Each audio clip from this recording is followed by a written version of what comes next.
My name is Rod Gunn. How are you guys doing today? Today we are going to be learning a very valuable lesson. We are going to be learning how to visualize all our objects in 3 dimensions and how to start sculpting your characters whenever you draw. Let me just finish setting up this stream. I need to make sure I have the YouTube people on here. YouTube. All right. And let's mute that. Perfect. All right. So, hi. For my people over on TikTok, how's it going? Thank you guys for joining in. For my peeps over on YouTube, you guys get to see my face. Haha. So, hello. Welcome to the stream. Today we're going to be talking about some fun things. The main topic for today's stream is going to be visualizing things in a 3-dimensional space. And how do we learn and start using this technique of visualizing elements in 3-dimensional space to create more cool drawings and, things that just help us draw better. So where do we start and why is this an issue? So the first reason why this is an issue is because we tend to draw things very flat whenever we are not thinking like that. If we think of objects like these as just circles, there is a design process for that, like there's a need for it as well, but if you're trying to draw characters, thinking of these as flat circles kind of takes away from what you could be doing. Instead, trying to visualize things as a 3-dimensional element with a front and a back is going to help you map things out better, be more precise, and more accurate with your drawings. So good exercises to get better at that are just tracing circles or cutouts and filling in negative space. Cut it out, follow through, and do negative space exercises. Now, even before that though, let's walk you through like the basic steps that I would, tell someone that has never done this before. I would tell them to start with a circle. Now, a step up from that is dividing the circle into segments, right? In this case, it's flat, so you don't get that much depth out of it, but you get used to the subdivision process. Then after that, you teach someone how to trace circles inside and tracing and creating elements inside of those circles.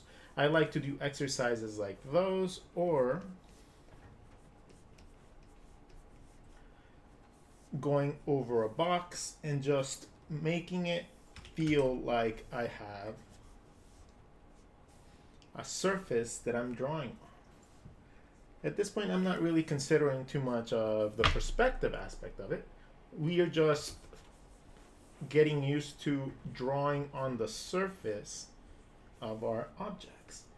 And the whole point of the perspective points helps with that. Let me see why this is like super squishy. I think I have the wrong drivers for this. Yeah, I must have the wrong drivers for this. I traveled recently, so it was a decision that I had to do. I had to travel with a smaller Cintiq, so that's probably the reason why this is all weird. Okay, anyways, doesn't matter. So getting used to elements going on top of your surface is very important because that is how we start mapping things out, like noses and eyes. They're elements that get mapped out just like any other element. So eyeballs are just spheres inside of a sphere. A nose is as easy as a diamond. An ear is just a little box. The side of the face is relatively flat, so you can cut that out of your sphere, kind of like we've been doing with these. And then you slowly get used to mapping changing surfaces like the nose bridge, the brow lines, and then with that same indication, you can start going into, for example, complicated elements like the jaw. The jaw is normally really difficult, right? But it's not so difficult if you understand that there's the ear, you go up to the other side, the other ear would be over here, then you have your jaw starting from the bottom of your ear, and they just meet at the center. The thing is that whenever you're drawing this side of the face, it's the cheekbone that you see, not the jaw. The jaw is actually like going into your face. This side of the cheek, that's your cheek. That's not your jaw. Now, a lot of people get that wrong.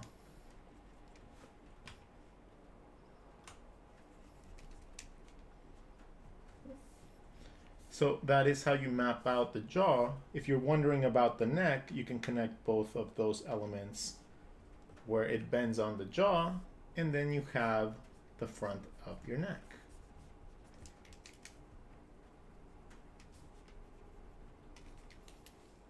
Right?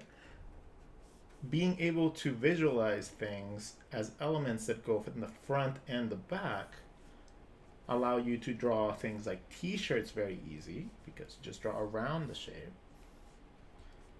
It's going to allow you to draw your arms and your extremities a lot easier too because you're going to start visualizing things as round objects and mapping out certain points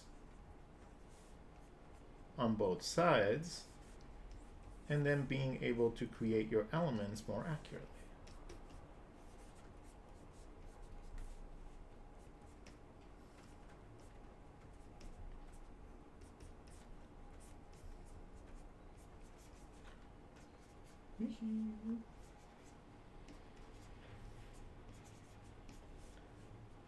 Radical. You know, all these elements have dimensions to it. Everything has depth in its own perspective lines. So normally going about just creating a grid and then drawing a character on it tends to give you very staticky characters. You end up drawing like very boxy, static characters whenever you just base it on that. But if you keep in mind that you are using, oh, the microphone is so far away from me. There you go. Hey, Rodgon, so good to have you back and your energy back. Happy about your break. Miss your positive attitude. Well, thank you guys. It's been nice streaming again and getting back to it. I'm kind of sad that I'm not up there anymore, though. But I have a feeling that I'm going to be spending a lot of time over there this coming year. So, stay tuned. All right, so once you learn the concept of subdivision and you learn to map the front and the back of elements with all the different basic shapes, cones, cubes, and you feel confident enough about how they look, just practice them over and over cylinders until it just becomes natural for you.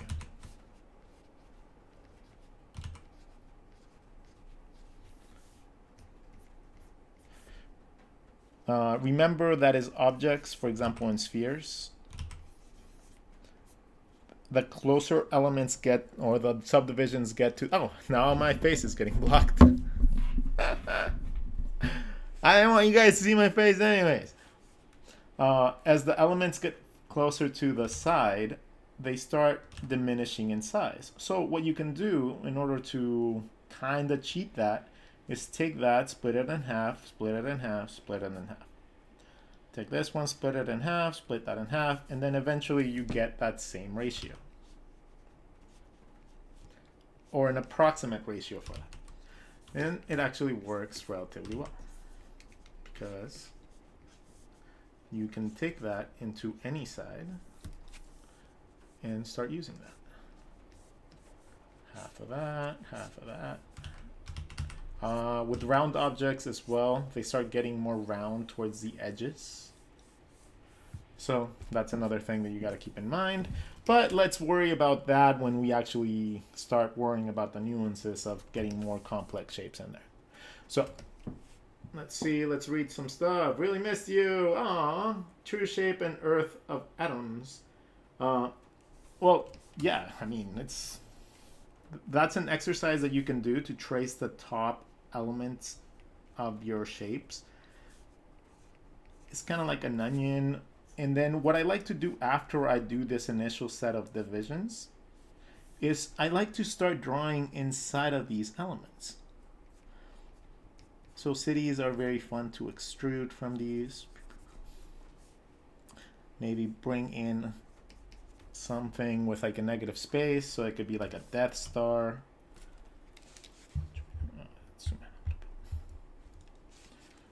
Okay. Bringing elements like spikes and stuff like that out, like cones.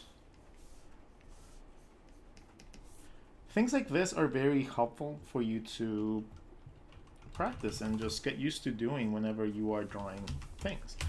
The thing is, doing these basic exercises are what help you take something like this and then quickly allows you to subdivide it.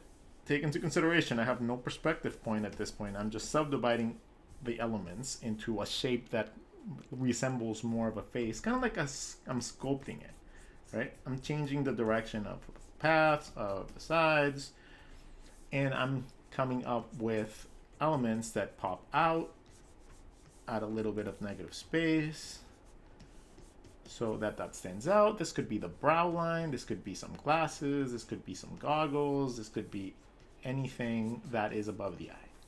Then we go into the nose bridge. This is something else that stands out, like pops out, into a little diamond for a nose.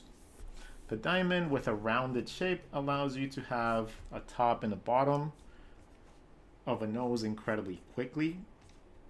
The diamond shape allows you to draw the ball of the nose wherever you need it. And it also gives you a decent element of the wings for the nose. So that's why I really like that shape. Now, when it comes down to the eyes are in the eye socket of the skull, right? The eye sockets go from where your eyebrows are, roughly a little bit lower than that, and they go around to where your cheekbone would be, giving a little bit of distance between there. You start seeing a lot of basic shapes now, right? So some of these elements will be sunken in, some of these elements will be taken out. Essentially what we're doing is we are sculpting by carving out pieces and defining sides to our head.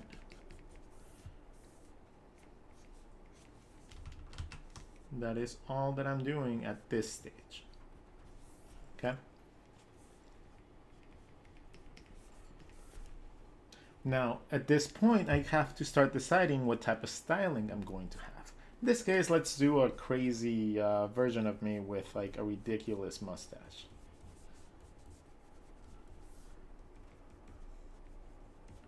Like me, like Rod Prime. Like me when I become the most interesting man in the world. Okay? So the mustache itself might look like it doesn't have much form, but I'm still basing this on like a teardrop shape so that it has mass and it has depth. This depth allows me to know where the shadows would fall and how it's going to affect the rest of the face. The bottom of my face is literally a little ball that sticks out, so I can map out a little quick sphere, and that will give me my chin. My chin leads to the side of my jaw. The side of my jaw normally leads all the way towards where your mouth is. Boom, boom. And that's when it changes direction up until the ear, which roughly ends at the side of the bottom of the nose and the top of your eyebrows. From there, let's define some shapes so it's also seen as a 3D element. Now we're going to go into our forehead. Our forehead curves back, so it rotates around my head. And we just determine the side of the face.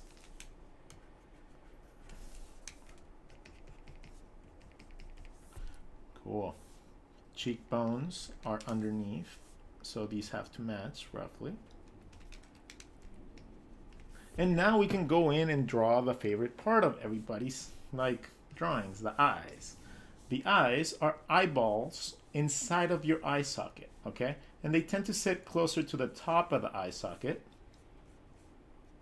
than they do to the bottom.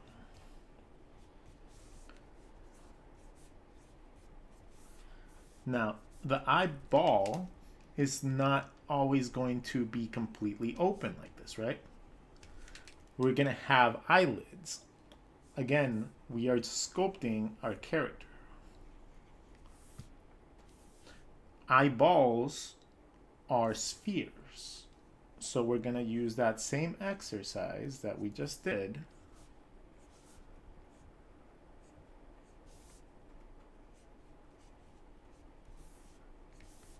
And we're going to apply those same concepts and then just figure out how the eyelids would wrap around. It's very easy when you divide them like this, because all you got to do is just go around one of those hemispheres on the top or on the bottom, go around your shape, and it gives you your perfect eyeball with the roundness that is accurate to an eye.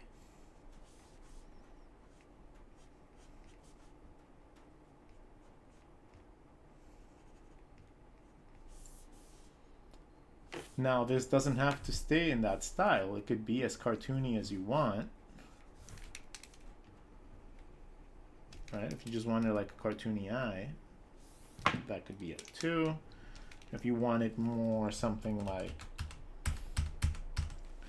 superhero-ish or something like that, you can go in and add as much detail as you want. You already have your upper eyelid, because this whole upper section of the eye is going to be the upper eyelid. You already have the lower eyelid, because that lower part is going to be the lower eyelid, and you can just stylize this any way you want from that point.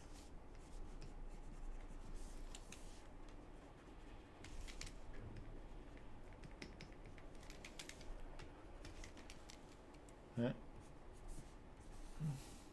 But you know where the elements are falling and where they're supposed to go. Now, negative space within these drawings is very important to keep in mind as well, because not everything here is on the same plane. This area right here is literally sunken into your face. Normally that creates shadows, because this area sinks into your face, especially the upper part. Okay? The lower part, not so much, but normally if I'm if a person's very old or they have like a very tired look, normally your skin tends to cling onto your bones a little bit more, so therefore you get this shadowy approach. There's normally a slight shadow being cast from your brow line that goes around your nose bridge. These are spheres, so these edges, let's consider the light coming from the front. These edges would be a little bit in shadow because the light is hitting from the front. Right? This whole side of the face would be in shadow because the light is hitting from that side. The nose, the bottom part of the nose would probably be in shadows, and let's add a little bit more definition to the nose bridge. The nose would be casting a shadow onto this side of the face. Probably not that side, but then the cheekbone on this side and this side need a little bit of shading. The underside of the brow line would probably be a little bit in shadows, tiny bit. And the underside of the chin, since it's a sphere, and then the lips also have roundness to them, so the bottom lip would probably cast a shadow, as well as the mustache casting a deeper shadow. Let's see what that looks like without the drawing. Interesting. The underside of the eyes would probably be like that, and this ear would probably be all shadow. Pretty interesting.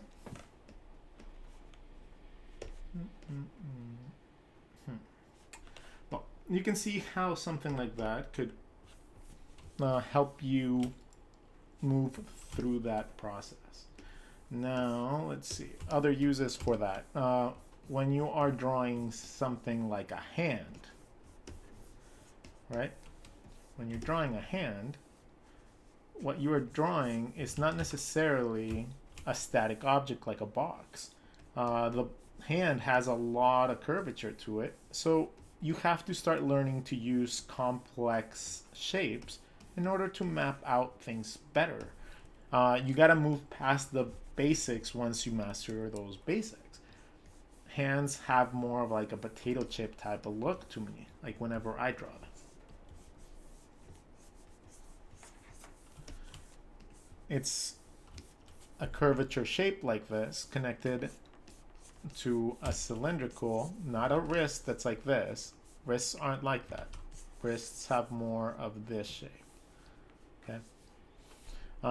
So into a thin shape. The knuckles for our arms or our fingers are inside of our palm. Inside of our palm. They're not outside. Even though we technically have them stick out sometimes, they're inside your palm. This little squishy part right here, that's your knuckle. Okay? That's your knuckle line. Just keep that in mind. Knuckle, middle finger, knuckle. One side of the middle finger holds one finger, and then the other side holds two fingers. Boom. If we split this in half and we create the little pocket muscle part for our thumb, depending on how we want to draw it, it would be something about there. Fingers, depending on what we want to do with them. A good way to measure fingers is the distance from here to wherever your first knuckle is going to be that same distance that the next two links are going to have. Okay? So keep that in mind so that you don't draw things with ridiculously long fingers. So I'm going to try to do it here. This same distance. Split that in half, and these are my other two segments of my fingers. That same distance is equal to the other two. And when you bend them in, remember that they still have depth. Maybe you just don't see it, but it's still there.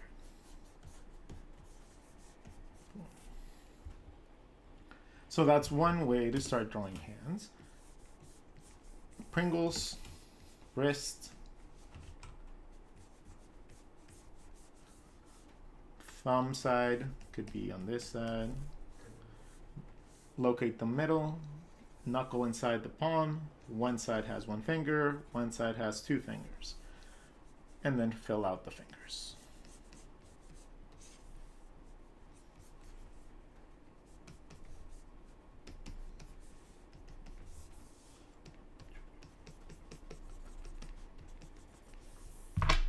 quite convenient for storyboarding and stuff like that. Ray Rogan, so good to have you back. Your energy back. Woohoo! I hate we missed out on Halloween stream chibi drawings. Oh, that would have been cool. But I was just absolutely having an absolute blast in Scotland. I didn't even go trick-or-treating or anything, but I helped create a really cool Zelda outfit, or a Link's outfit, a Dark Link outfit. And that was really cool. So when you're drawing quickly, when you're drawing just for fun, it's really easy to just get lost in the styling of things, right? It's very, very easy to forget that, to put like what we learn into play, because what we normally draw is looking good already, right? Like, so I put it as a challenge to you guys to really go back and look at some of your recent drawings and then start mapping those out with 3D shapes inside of them. Try to draw like a skull or something inside of your drawings. And what I mean by that is this. Zoom in a little more. If you have a drawing like this, choose a different color and see what the actual structure is that you drew. See like how it would look like as a skeleton.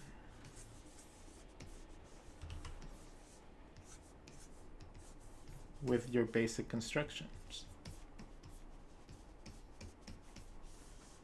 And see how accurate that looks to what a real life skeleton would look like. Or even close. It doesn't have to be exact. It just has to be close. Sometimes you'll see that your drawings are like shifted to the side a little bit, or that they, you know, don't look quite right. Sometimes you'll see that you actually did a great job. Let's look for another one here. Woo! Let's go on to, oh, we already did that one. So let's draw another one, just for fun. Right. So we're gonna go with a basic shape.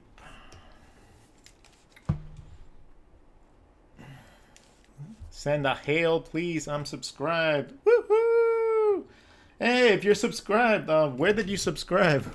If you subscribed on Instagram, let me know, because I need to send you a goodie bag. Yeah, if you guys subscribe on Instagram, let me know, like directly, like message me or like get my attention, because it doesn't inform me yet. Like they haven't updated that properly. So it's going to take you guys to let me know before I can like check every day on our subscriber chat. So if you did subscribe and I haven't given you your goodies, please let me know so that I can do that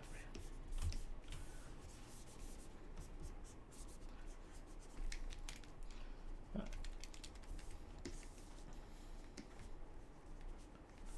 Let's just draw a really quick dude.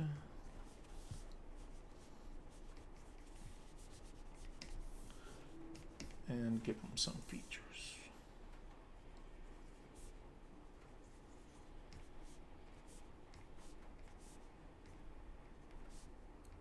So meet Stan.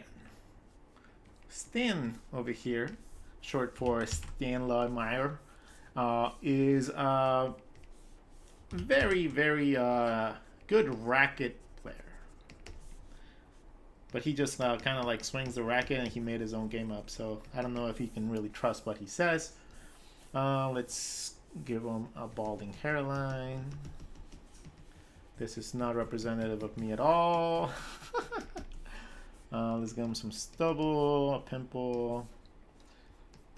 And let's just give some story elements to him.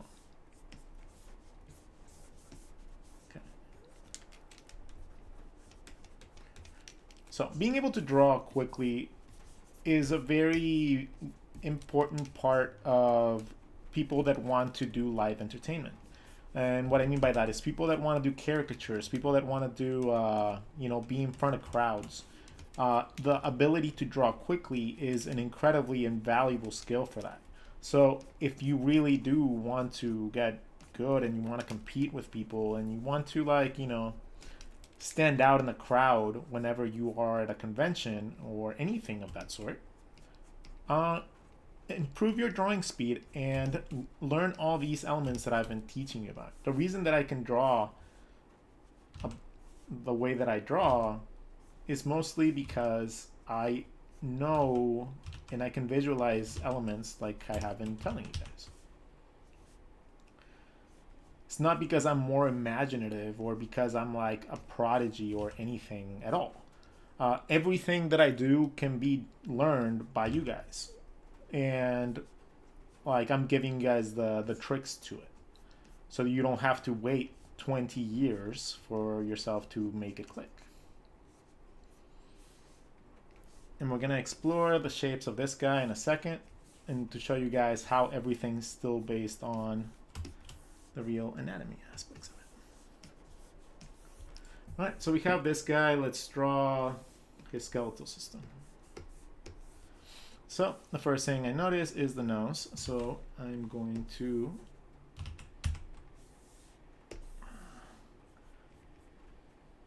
draw my nose canal. The nose canal breaks into the rest. His eye sockets are relatively large. And his cheekbone is indicated by this little divot. So it's roughly around there.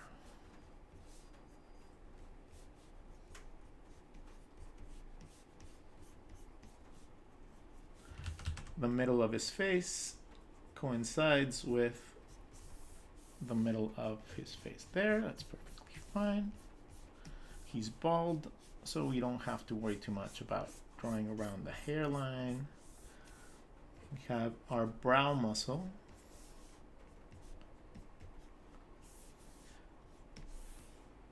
Cool. Our cheekbone leads out. Our chin is going to have a little socket there, and it's going to connect from the bottom of my ear down, and it curves in. My mouth is right here. I have my teeth drawn, so I know that my teeth go in this direction. There's a slight curvature from the nose into the mouth, so it changes direction. If I really wanted to draw teeth and stuff like that, that's when I would draw them. The cheekbone overlaps the mouth and creates this little crevice.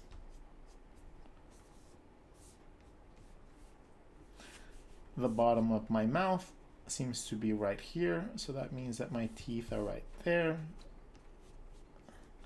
and my chin kind of sticks out like that.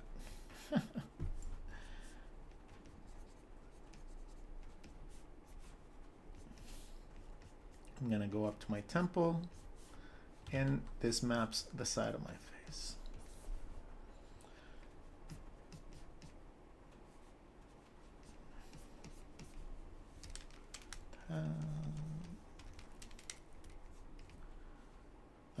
My collarbone is gonna be around where my shoulders are. So if my shoulders are right here, that means my collarbone needs to be roughly around here. My neck muscles connect from the bottom of my ear down to the middle of our collarbone. Same thing happens from the other side, so we have to find where this area is over here. So we're gonna do the same kind of mapping out that we did on this side. Okay, our jaw goes to our ear. Our ear is gonna be around here, but it's obviously pointing back, so it'd be around, like if we can't see it, is because it's pointing back. So it's around there, so that's right there. We map out those same points, and we bring those points into the chin.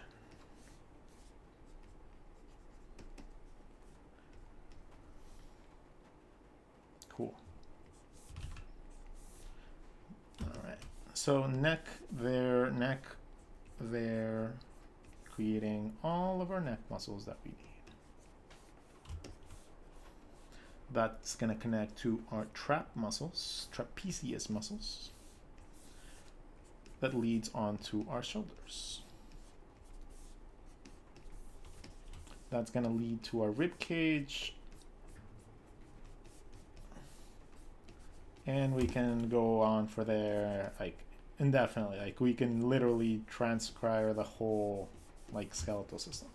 But you get an idea of what I mean by taking an element, a character, and then figuring out if it actually has a proper skeletal system. If you can manage to do that and have it look cool, then that's like a really cool, like, I'd say that's like a badge of honor right there.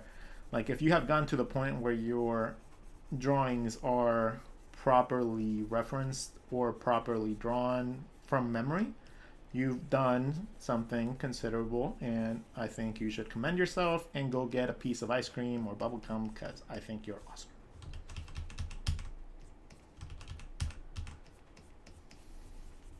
If I had little stars that I could give out, I'd probably do so.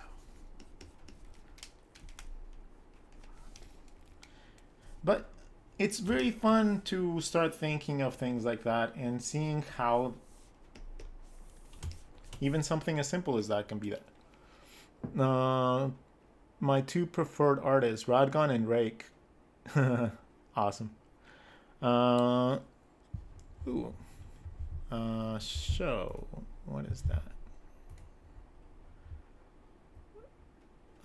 Do you think you'll be able to do a stream on adding clothes to the body and drawing clothes? Absolutely. I can probably definitely do that. It's going to probably be in a little bit because I'd say that I'm not incredibly comfortable drawing like explaining how that works. So I have to delve into it after my posing like sketchbook. I'll delve into that. So I'm going to teach you guys a different way.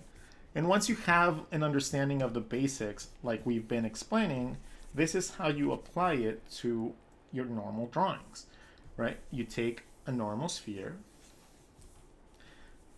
you learn your subdivisions, front, side, front and back, right? The ear is here, and then the other ear is right there, so therefore we can connect the jaw really easy, right? And we only need to draw one side. That's how you would find the jaw for your characters. That is one of the hardest parts of drawing the face, okay? So once you find your two ears, you connect it to the front of your initial drawing, and you have pretty much your jaw. All you have to account from there is that little tiny draping of the skin that happens on the bottom of your chin and your neck, because not everybody's like anime fit. After you have your little indent for your nose bridge, this is where your eyes are. The middle of this, wherever that indent happens, that's normally where the top of your eye is. Now, measuring the distance of how far in you have to draw this is going to be dependent on what type of nose you have. If you have a nose that's very out there, like very, very big, you would draw your eyes a little bit more back so you have more space for that. If you want a really fine nose, you wouldn't draw it really far, because you don't want a lot of space for your nose to protrude.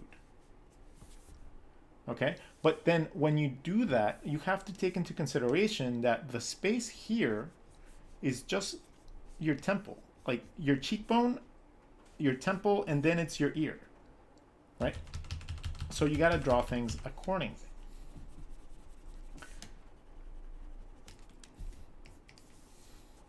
So if my jaw is right there, we're going to draw our ear.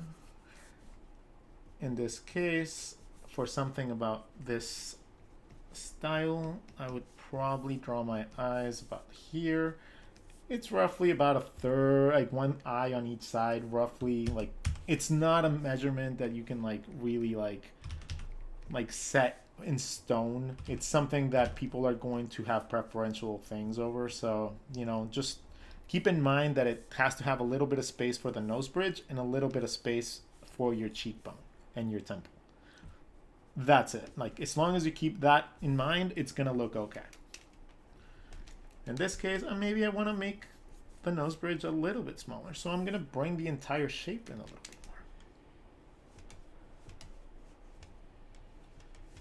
more. Right? So that it has a matching thing. The mouth, again, we're gonna just follow our cheekbone into our skeletal structure and find out where that top of the mouth would be.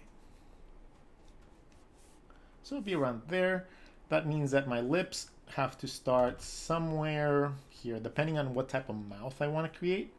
If it's a very pouty mouth, it would be something that curls from one end to the other, from one side to the other. If I wanted to create more of like a normal stern mouth, it would just be some lines coming in. But in this case, let's make a new layer so you guys see what I'm actually doing. Once you have this, my lips go from one side of the mouth. Let's say our cheekbone is right here, right? So that would be about the limit of where our mouth can extend to. So we are going to start our mouth right there. And I want her to be happy. So she's going to be pursing her lips up. That's going to connect to the bottom of the nose, creating like this mustache type of look to it. Okay. Inside of that line, that's where my lip is going to go in. And we're going to draw the bottom lip coming outside, from inside those lines too.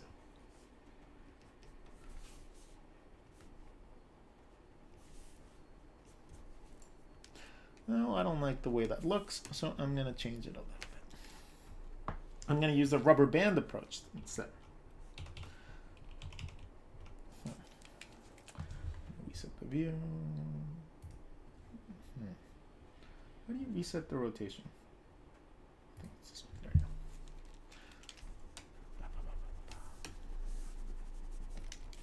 The rubber band approach takes into consideration having a mouth and then just creating a rubber band with two endpoints, right? Making sure that the upper line overrides the bottom, it's very easy to create lips like that. Or just open mouths in general for like characters that are quick.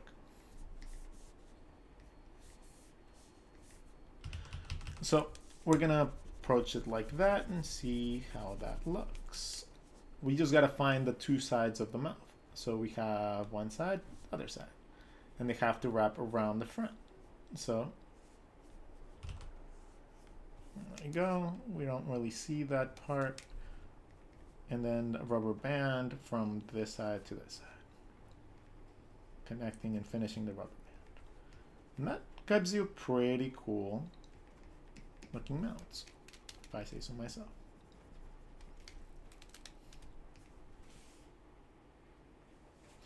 Now I'll just have to adjust it a little bit. Nothing wrong with moving around your stuff a little bit to make sure that it looks right once you draw it. I want to bring it in a little bit more. Cool. It's going to connect to that. The bottom lip is going to have some depth. Let's close in the mouth a little bit too. That bottom lip is very pouty. That also doesn't quite look right. And you'll find that even people like me, like people that have like do this every day, still have an issue sometimes getting the right angle, getting it to look right. You know, art is hard. If it was easy, everybody would do it. You always have to gauge like your level of stylizing something versus drawing it accurately, and then like having to measure like how that's gonna look. For example, here I'm noticing that my initial sketch, the jaw is way too far out there. So I'm just gonna correct that.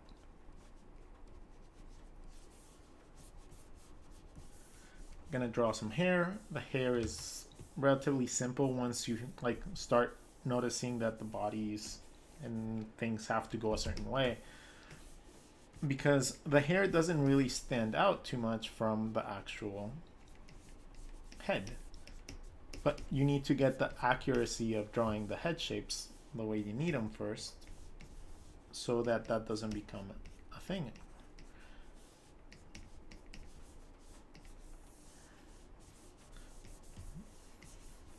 Yeah, hair doesn't really stand out unless you purposely make your hair like really, really, really big. Like purposely give yourself bangs or ponytails and stuff like that.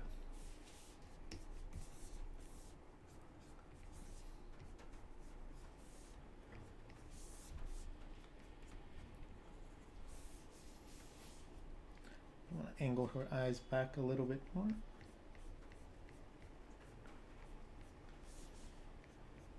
At this angle, you would see some eyelashes coming forward. Probably to the side as well, but retain that style preference.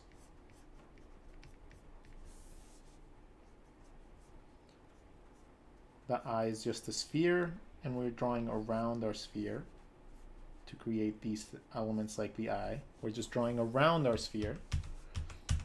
Our bottom eyelid is part of our eyeball, so we have that if we wanted it. In this case, I don't think I do.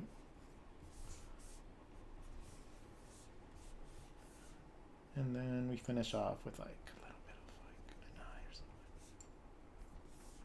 or something. And that's how I would approach a normal like day-to-day drawing. All right, so everybody here, what are you references? What references did I use to get to my art style? So I don't even know what you would consider my art style. I draw in so many different ways on such a consistent basis that I don't really know which one is like the style that you're referring to. Because I like to draw a bunch of things very differently sometimes.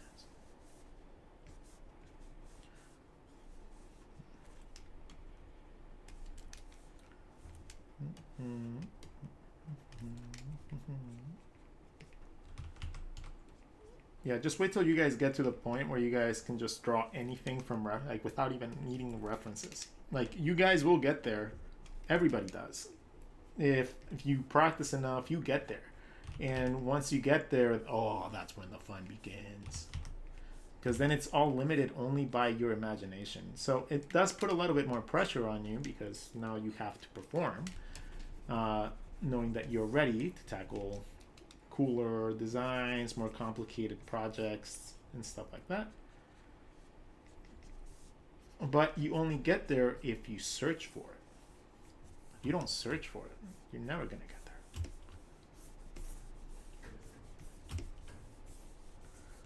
Let's draw like a quick character design of a redneck bear. How about that?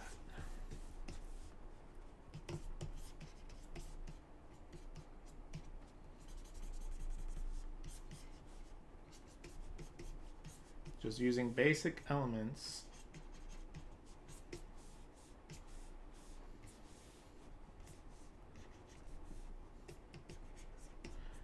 The same things we learned today about wrapping around our shapes, finding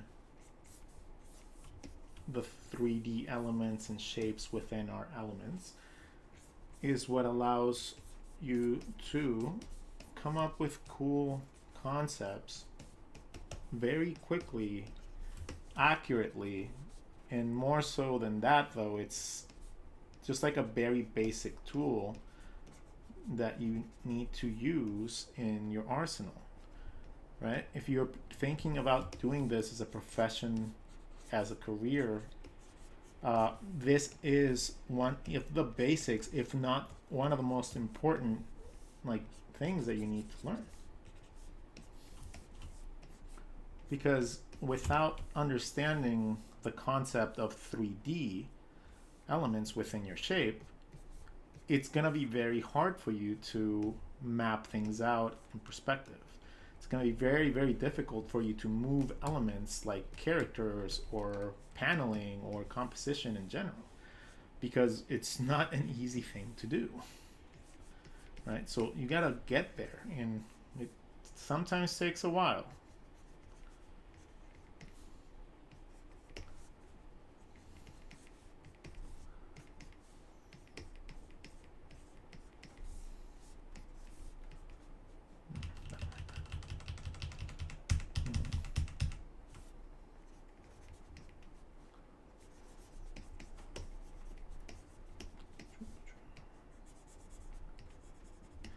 Always try to tell a story with your drawings too. Like, that is also one of the basic concepts of illustration and pretty much art in general. It's getting used to drawing stories and telling stories like what you're drawing.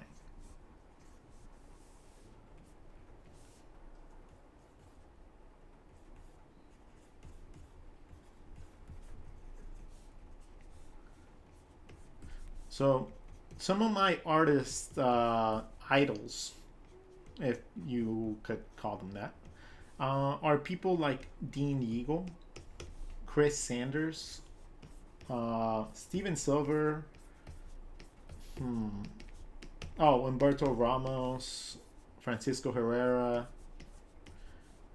Those are by far probably the best, most awesome artists for me.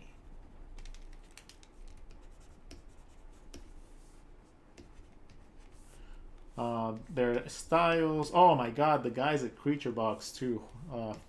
I think they broke up the team, but the people over at Creature Box, like Dave and Greg, they're good. Like, one day, if I get to compete with them or draw with them, oh my God, I'm just gonna like lose my fucking shit.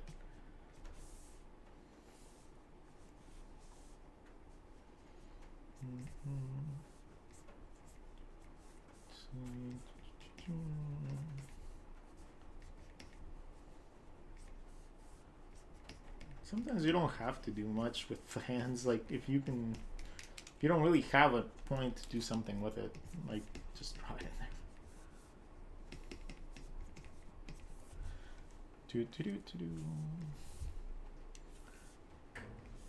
So yeah, I don't really know what is considered my style. I do a lot of cartooning. I do a lot of caricature work. I do a lot of design in general. A lot of editorial stuff. And I don't know how you would categorize what I draw. I've always had that problem. So, hey, like, what do you guys think? I'm new. What can I call you? Call me Rodgon. What graphic tablet am I using? I'm using a Wacom Cintiq. But I'm very like fond of the iPad Pro with Procreate. And Adobe Fresco too. Adobe Fresco is like surprisingly good. So Adobe Illustrator is so much better on the iPad than it is on the PC now, which is bonkers to me.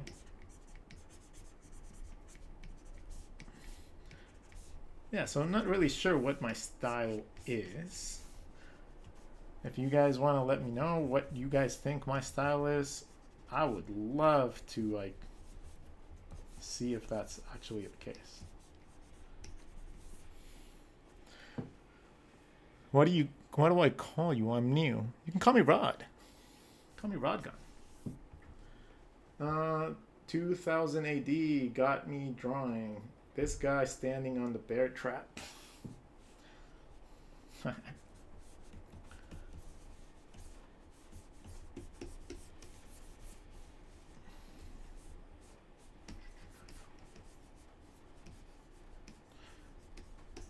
Not drawing standard poses is indicative of, you know, anybody that's really trying to push themselves is not going to keep drawing the same things over and over, right?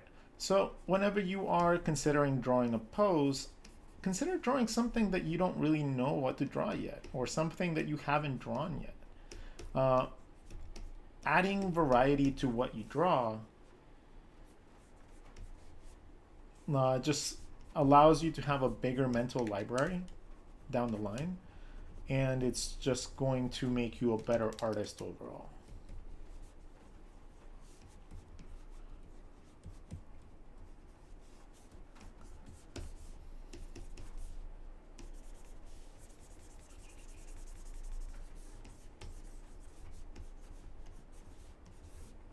So let's do the quick thing again, right? Let's see if these characters have 3D or like actual anatomy structures behind them. So in this case, we have our eye sockets, we have our nose canal, we have our mouth,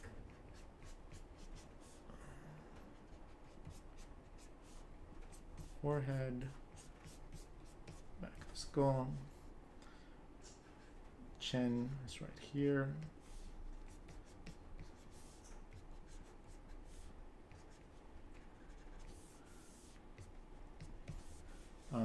Rib cage, hip bones,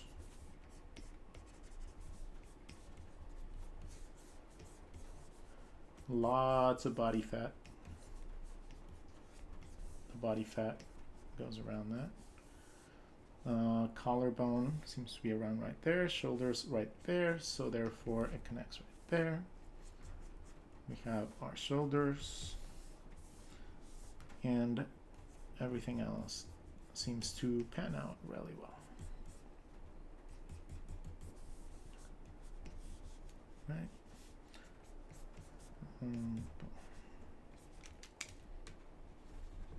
Cool. So that one actually came out pretty okay.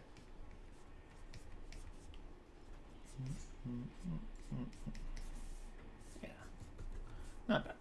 And let's check out this one. I find your art style so cool, but very cartoonish. Too much for a Disney, for example. I would say Warner Brothers like the Looney Tunes. Huh. Interesting. Can you please teach perspective sometime? Yeah, I'll gladly teach perspective in one of the next issues or episodes or whatever you want to call these things I do.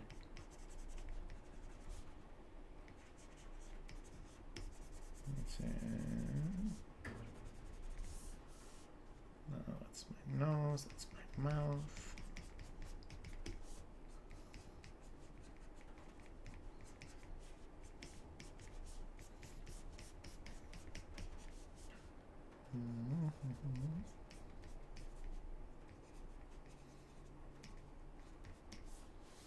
Cool. This one actually works out pretty well too.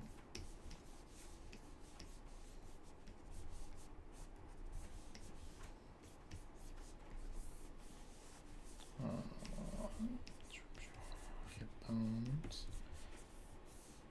I like to draw the hip bones like if they were underwear.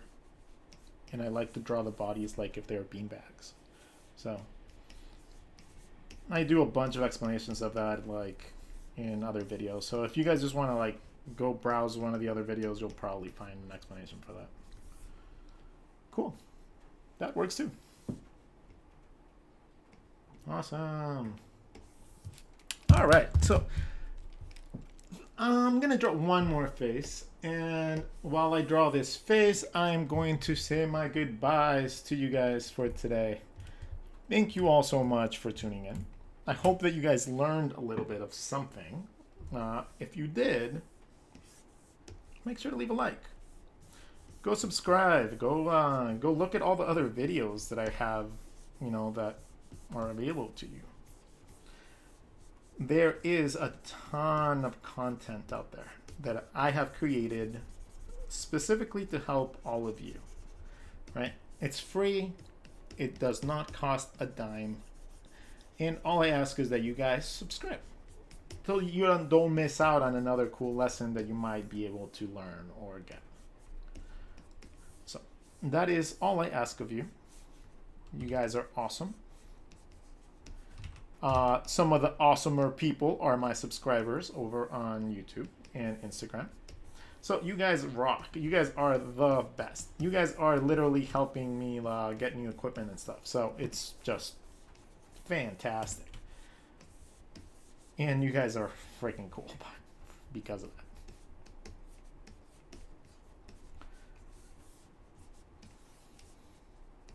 So thank you so much for keeping me company this morning. It was an absolute pleasure teaching all of you. I hope that you guys tune in tomorrow around the same time if you guys do want to learn a little bit more. If you want to suggest any themes, make sure to go onto my Instagram and comment it on any of the videos, or just comment what you guys would like to see. Odds are I'll actually do it because almost nobody ever does that. And even though I can come up with all the themes myself, I'd rather do things that you guys want to do. So I want to get you guys more involved in the actual process.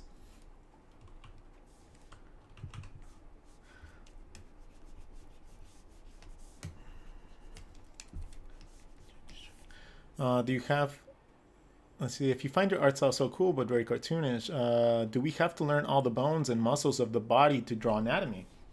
Learn one by one. Start with the head. Start with the head. Start learning the basics of the head, like the cheekbones and how the muscles and faces work. Start with the head. You don't need to do anything else. Start with that. And then after that, add the lower jaw and learn how that works. And then apply your own styling to these things, right? So once you have something like this, go in and see if drawing your characters, how you draw them with that styling is going to work out for you.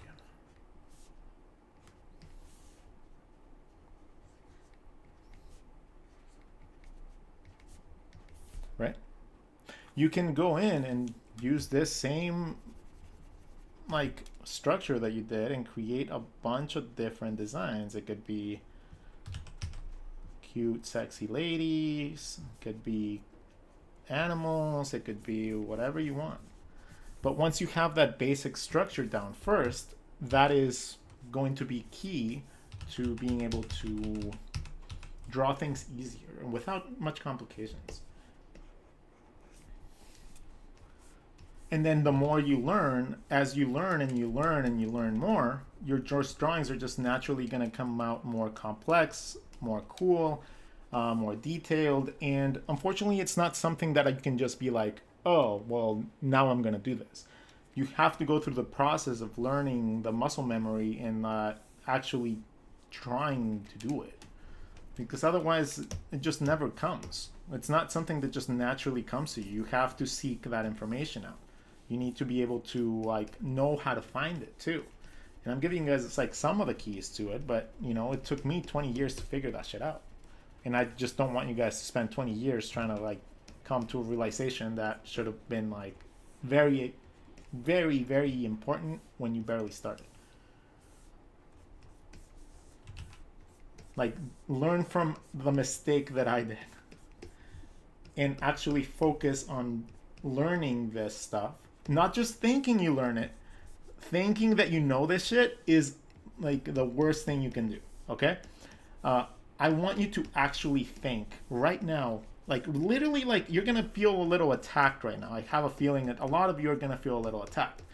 But how often are you, when you're drawing, how often are you actually applying the principles that you learn?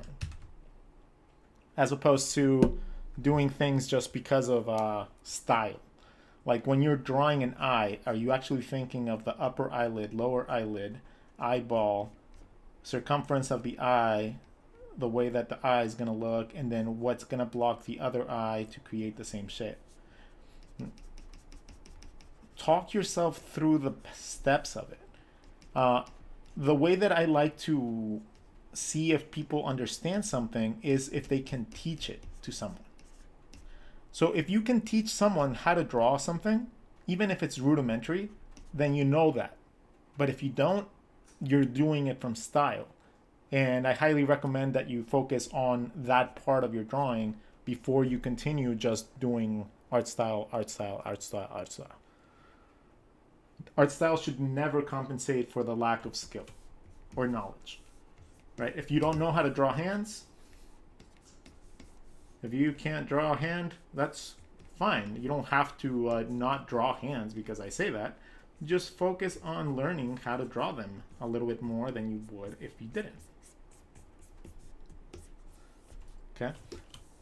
Once you understand the elements of a hand, the elements of the wrist, the elements of the forearm, the biceps, everything else, it just comes and it all interlinks together, and you eventually are able to draw without having much information. You can just go about drawing your characters from any given point, and nothing's gonna hold you back. If you don't know like how to draw something yet, just focus on that. You guys are very smart people. Like everybody really like underestimates how much you will learn if you actually focus and you really like what you're trying to learn. Right? Anatomy and perspective are more so integral to our art process than a style. Because once you have an understanding of the human body and how it works, and then you can break the rules and create any style that you want. But it'll be more accurate because you just know more.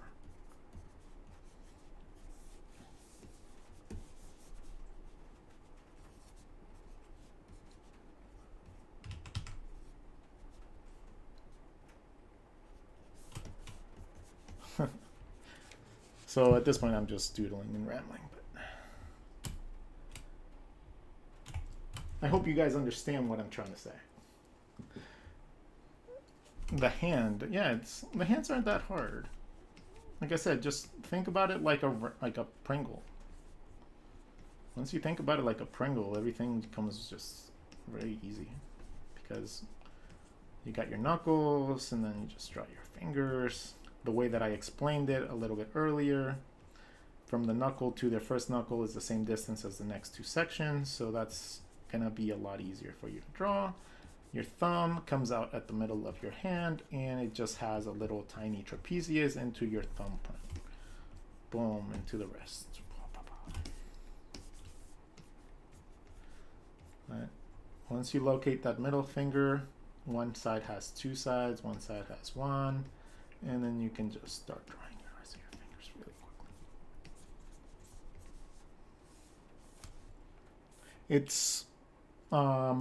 It's more of like just having it click. It's not that I know like, oh, I'm so like magical person that knows how to draw hands more than anybody else. I've just probably drawn more hands than most other people. So like that's why I'm able to approach it. And if one way of thinking about it doesn't work for me, I have like 5 different ways to draw a hand that I have developed for myself that allow me to figure out angles that don't work with other systems.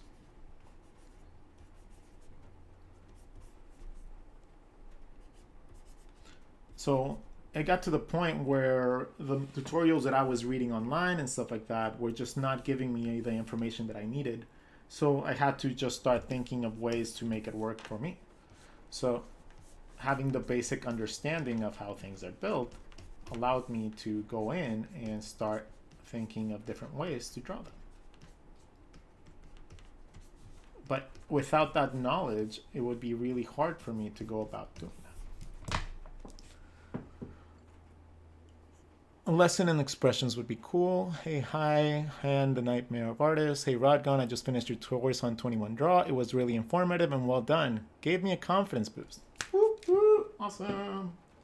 Badass. I am... I keep on saying that I'm finishing this damn course, but I keep on like rethinking and adding more things to them. Anyways, the next 21 draw course that I have should be coming out soon, and it's about how to draw really cute animal characters. So that's going to be something that you guys can look forward to. Yeah, even like difficult hand positions become a little bit easier once you start understanding the elements being in 3D, the blocks being different, and then how everything's constructed.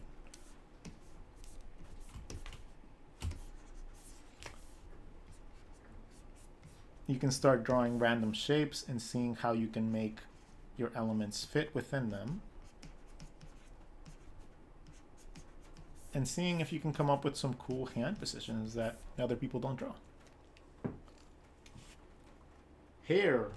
I'll have to do hair tomorrow. I actually want to get into hair because I know how to draw balding people. And that's because I draw myself. And I ran out of razors. So that's why I'm wearing a hat. And this keeps on rotating. Like it's like trying to run away from me or something. There you go. Doody-doody-doo. Totally, I actually have my mind to draw a cartoonish hedgehog character, but I'm at a loss of where to start. I'm super newbie at drawing. Well, if you want to draw a hedgehog, start with a beanbag. Add the spikes. You can add the little Sonic the Hedgehog shoes that are triangles. And just draw your face. That's a good start.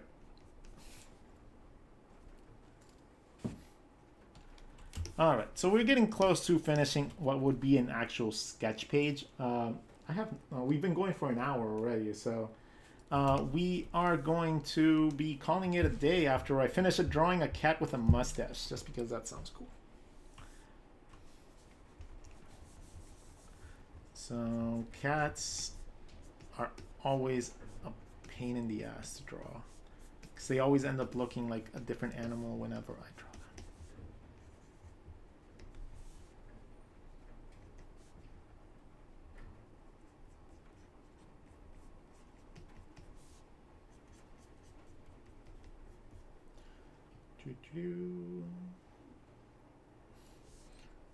So we have a kitty with a mustache.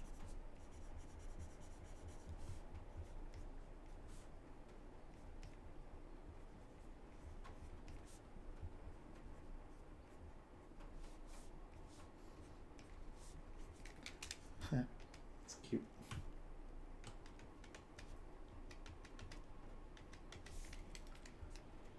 Because cats have whiskers, just not mustaches.